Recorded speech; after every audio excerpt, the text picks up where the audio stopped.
Fastest growing criminal enterprise in the world. We're talking about human trafficking, and it's here in northern Michigan. Up North Live's Daniel Zivian was in Rogers City to learn more about the crime and the special operation designed to stop it. Presque Isle County Sheriff Joe Brubaker and Genesee County Sheriff Chris Swanson teamed up last week in a sting operation, which netted two men who they say came to northern Michigan to have sex with a teenager. 69-year-old William Doobie, a security guard from Gaylord. 64-year-old Thomas Kurtz, a managing director for a financial advisory firm in Traverse City. Both were arrested last week with the help of Ghost, the same team from Genesee County that aided Charlevoix County in a similar operation the week before. The sting uses deputies posing as 15-year-olds online. They set up a meeting with several people using Rogers City as the meeting place. The only major obstacle was the weather. We were expecting at least two more, or at least four. We had a couple more that were really good prospects online. One was actually almost here. And just a storyline with the chats and everything, which we can't get into personally, but the weather hurt it. Sure. People be Thomas Kurtz. It's file 24-93305FH. So you want to state your appearances, please? Jeremiah Buffalo, we're on behalf of people.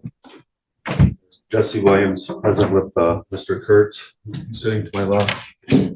Okay, good morning. And Mr. Williams, have you had a chance to review the pre-sentence report and recommendations with your clients? I have, Your Honor. Do you have any additions or corrections to the information in that report? I do. We go to page 1 of, we go to evaluation and plan, and then go down to additional information. Okay. And that last paragraph, it indicates where did it see? Oh, the underlying offense of accosting, which we just that at the time of the plea, we didn't do that because we would have invoked the catch-all on the SORA, and the factual basis we used was not that of accosting. So I just don't want that to cause any future. Well, can I see this one? I mean, the plea agreement I'm looking at does have that phrase with underlying offense of accosting with penalties pursuant to 752.793D and MCL 750.92. I know it did, and then I should have got the transcript. I guess I'm not concerned as long as SORA is not going to be an issue. Yeah, I'm not going to order SORA. Then I'm not going to. And I don't even know if accosting it. I don't know. Yeah, I'm not going to order SORA. Okay, then there's no issue there. Then if we go down to recommendation, description, narrative. Let me see here. Okay, when we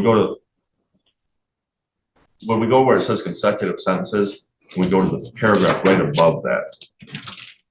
Mr. Kurtz did not admit that he drove to engage in sex with a 15-year-old. He denies that.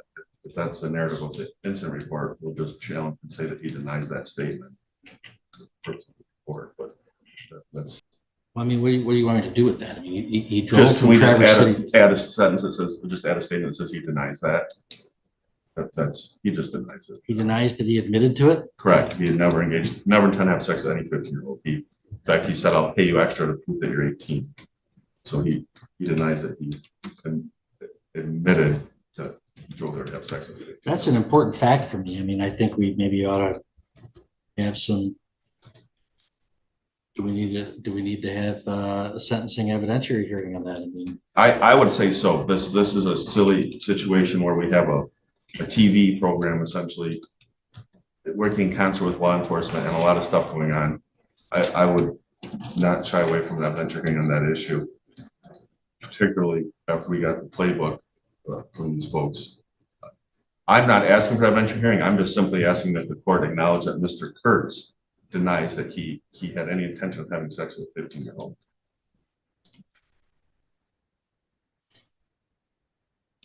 I can't possibly sentence him without deciding that issue. So the rules of evidence don't apply at a sentencing hearing, but I do need to have some information presented by the prosecution that would show by a preponderance the evidence that he admitted that he drove to the motel room to engage in sex with the 15-year-old female. Mr.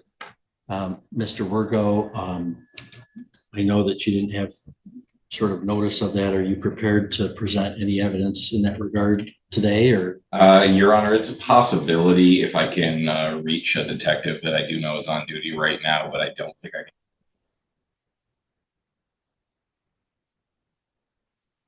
can. Is this the detective that was involved in the case then? Yes, we had a local detective that was present for the interviews as well, and he may be able to corroborate that. I'm not positive, Your Honor. Again, I wasn't anticipating this issue, but it is an answer I could potentially have for you within 5 minutes. Well, we got a couple of different options. One, we can try to cobble together something today to get on the record whether there's sufficient evidence that he made that admission to police. He may not, today continue to endorse that admission, but it's important to me whether he made that admission or did not. We can either take some testimony today, either in person or by video, or we could grant a continuance so that we can have a sort of a mini evidentiary hearing. Mr. Williams, what are your thoughts? Your Honor, I would prefer if we can just get it done today to do that, but there's a recording that should be real. I'm assuming that statement came out of interviewed recording, so perhaps they could re-review their recording and decide if that's an appropriate statement or not. I think that would cut to the chase quickly. He was interviewed. I mean, everything that occurred, they captured on film as part of this TV show. So, and I'm pretty sure this was the one where the editor or something was present in the room when my client was being interviewed related to this statement. So, the director or whatever. Okay, we'll see if you can determine the officer's availability. I have one more matter to take. We'll pass this case.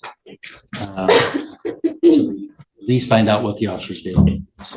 Thank you. It's file 24-93305FH for sentencing on attempted computer crime, 3.5-year maximum. I discussed with counsel in chambers the issue I had raised in response to the defense objection to a statement in the pre-sentence report. On further review with the prosecutor in chambers, it appears that I'm going to sustain the defense objection to the final sentence in the description of offense narrative. So Agent Lesky on page 3 of the CFJ 284, final sentence of the description of offense narrative, Kurtz admitted that he drove to the motel room to engage in sex with the 15-year-old female. We're just simply going to strike that sentence. That interview did contain some ambiguities, or where he did make some admissions, but also then recanted them and issued some denials. So the cleanest, I think, description is just to omit that sentence. The description of the text is in the paragraph prior to. All right, so Mr. Williams, continuing, any other the defense modifications requested to factual information in the report? No, Your Honor, we're not challenging any other factual. Mr. Virgo, any challenges to the factual information in the report? Not factual, Your Honor. The advisory guidelines were scored at 0 to 6 months. Mr. Williams, do you have any defense challenges to the scoring of those guidelines? We would challenge offense variable 10, Your Honor. We scored at 15 points for predatory behavior. One or more of the factors described in the statute doesn't automatically equate to conduct. And in this instance, we all know that there wasn't a actual child involved in this incident. So I'm not sure. Okay,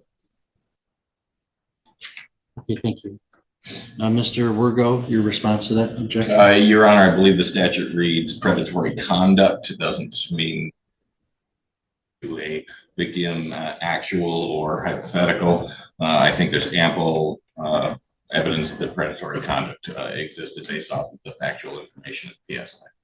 Well, the statute, MCL 777.40, subsection 3A, defines predatory conduct as pre-offense conduct directed at a victim or a law enforcement officer posing as a potential victim for the primary purpose of victimization. So, I mean, I think this would apply to a law enforcement officer posing as a potential victim.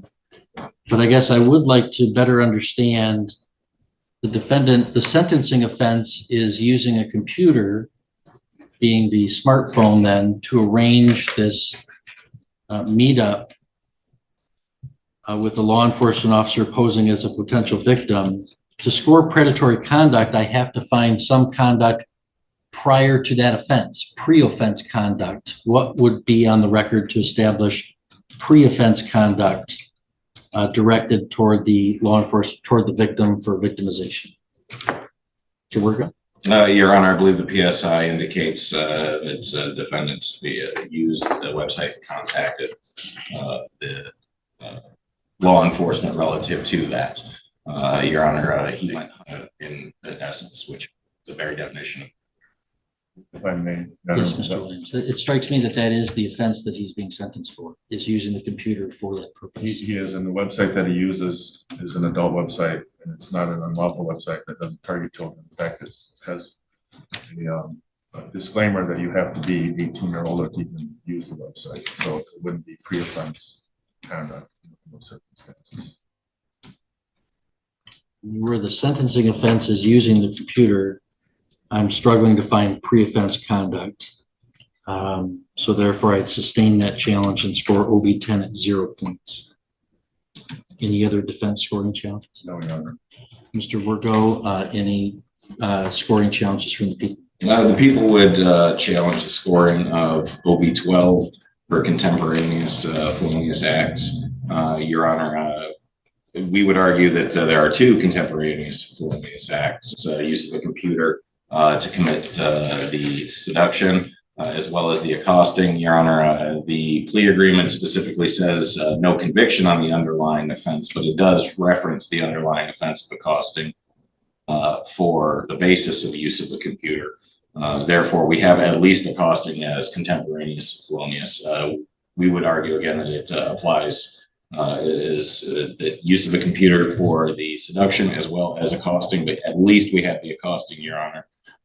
So we believe that it would be appropriate to score 10, at least 5. Though with the loss of the points on OV10, that doesn't shift it. It wouldn't shift any grades. Mr. Williams, your response? I don't believe that that's an accurate understanding of the contemporaneous felonies would apply, so I would object to that. Yeah, the computer crime is he's being sentenced for the attempted computer crime. So using the computer would be part and parcel of that sentencing offense. It wouldn't be a separate felonious act. And I understand there's some nuance to what the predicate is for purposes of SORA, with the intention to prevent Mr. Kurtz from being disqualified for any housing assistance he may need due to medical issues in the near future. But nonetheless, the allegation is that Mr. Kurtz is using the computer for the purposes of the accosting. That's what's in the plea agreement. So that's not a separate act. It's separate crimes, but it's one act. So I don't see sufficient separation, daylight between the acts. So I would deny that challenge to OB12. So that would mean the total OVs are at 0. OV level would be 1. And on class, this is a class E offense. So that would change the guideline range to 0 to 3 months. Is my math correct, Mr. Wergo? Yes, Your Honor. Mr. Williams, is my Yes, Your math Honor. correct? All right, Mr. Williams, anything you want to say on behalf of your client? I do, Your Honor. This case has been going on for about 2 years now. Mr. Kurtz does have Alzheimer's, and I'm not going to discuss that. Parkinson's, and I know that there's other people in this courtroom that have family members that suffer with it, so I respectfully not going to say much about that. He is on 8 different medications. He has substantially declined since this case has begun. His son has been basically communicating for him and helping him figure out these complicated things that have been going on. When he got Parkinson's, he was placed on a medication that caused him to obsess about sexual thoughts. He literally scoured Indiana, Illinois, found literally hundreds, if not thousands, of people to engage in. Not all that he had sex with, but he was obsessive about this point where his his wife left him and divorced him as a result of that. And as taking that medication, as his health declined, he came across this, skip the games. He intended to, as he had done now, literally hundreds of times, engage in some type of form of adult prostitution. And this is where he ended up. Currently, though, he can't really drive. He can't do much for himself. And he's just a day at a time. So I'm asking the court, based off of those facts and the information in this particular case, I understand that this sting operation serves its purpose, and I do understand that I've been doing this job too for a long time, and there's tons of reprehensible, just horrible child victims in the world. I mean, it's crazy what we do as humans to each other. But Mr. Kurtz wasn't looking for a child. He wanted to engage in prostitution, and he has been as a result of the side effect of the medication. I mean, when his whole adult life without any of these problems, he didn't seek out women, he didn't cheat on his wife, he had a successful career, and he got a disease, and the side effect of the medication disease caused his life to go in this direction. So I would ask the court, because of his medical conditions, because it's a 0 to 3 month presumptive no jail sanction, to sentence him to fines and costs. He's been going on 2 years now without any problems with the court, without any bond violations, without any charges. He hasn't been a danger to the society or the public in the pendency of this case, and we're at the end of it. So for all those reasons, I would ask the court to consider fines and costs, Your Honor. Thank you. Thank you, Mr. Kurtz. Mr. Kurtz, you don't have to say anything today. If you don't, I don't hold that against you at all, but you're also allowed to make any statement. Is there anything you want to tell me today, sir, or no? You want to say something? Thank you, sir. Mr. Wirgo, any recommendations from the people? Your Honor, I would argue that now there's a updated record that includes hundreds of attempts to procure prostitutes, that would potentially be predatory conduct now. We didn't have that in the record before, so I'd ask the court to reconsider that. As to that, Your Honor, the recommendation, Your Honor, maximum. He came here to this county to have sex with a 15-year-old girl. Show him what happens. Thank you. All right, well, I think the guidelines are appropriately scored on that. That wouldn't have been pre-offense conduct directed at victimizing somebody in this particular case. So Mr. Kurtz, if you please stand for the court sentence. All right, Mr. Kurtz, this is normally what to do in a case like this is pretty simple, and it's exactly what Mr. Wirgo expressed. Just throw the book, bury him under the jail. There was another gentleman convicted of, well, I won't call him a gentleman, there was another adult male who was convicted of a similar offense from the same sting operation that weekend, and I sent that person to prison. So there's a very good case for me to send you to prison, lock you up in the jail for as long as I can. Each case is separate and individual.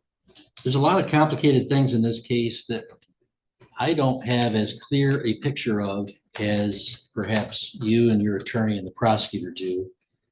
That's not uncommon. The judge, unless we have a trial, I'm just reviewing some pre-sentence report and some materials. You all are living with the case and the facts of the case and know it in more living color than I do. Apparently, there are some documented and legitimate diagnoses of Parkinson's, which is doesn't excuse your behavior, but it is relevant to think about in terms of the length of any incarceration. And there's a documented onset of dementia, which is affecting some of your behavior. Doesn't excuse it, and nobody has filed a request for a competency or criminal responsibility. So nobody's saying you're not responsible for your conduct. So I have to sentence you for your conduct. And here he did drive to our community, knock on a hotel room door, and the text messages show that he had reason to believe there was a 15-year-old on the other side who was going to engage in sexual conduct with him. That's a dangerous situation. That's reprehensible conduct. The parties have reached a plea agreement in this case that avoids sex offense registration, as I understand it, principally to allow Mr. Kurtz to be placed in a home where he could receive the care that he may soon need with his dementia. So I'm not going to order SORA registration. And the guidelines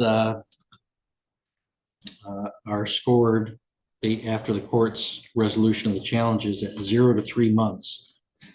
There is a defense counsel's right that there's a presumption that there would be no jail on under the criminal justice reforms for any guidelines that starts with a 0, unless the court has reasonable grounds to impose incarceration. Here, I think that there are reasonable grounds to impose incarceration, and that is the fact that you're traveling somewhere intending to have sexual relations with a minor.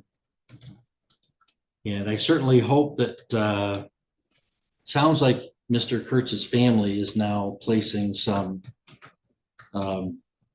as for lack of better words, some guardrails around his residency and care that hopefully are going to keep this kind of behavior at bay. He's 66 years old, has no prior criminal record or no prior indication of any concerning behavior. That's a relevant factor as well. Taking all those things into account, there are state costs of $68, the crime victims assessment of $130, court costs of $350. You have to comply with DNA testing and pay a $60 fee.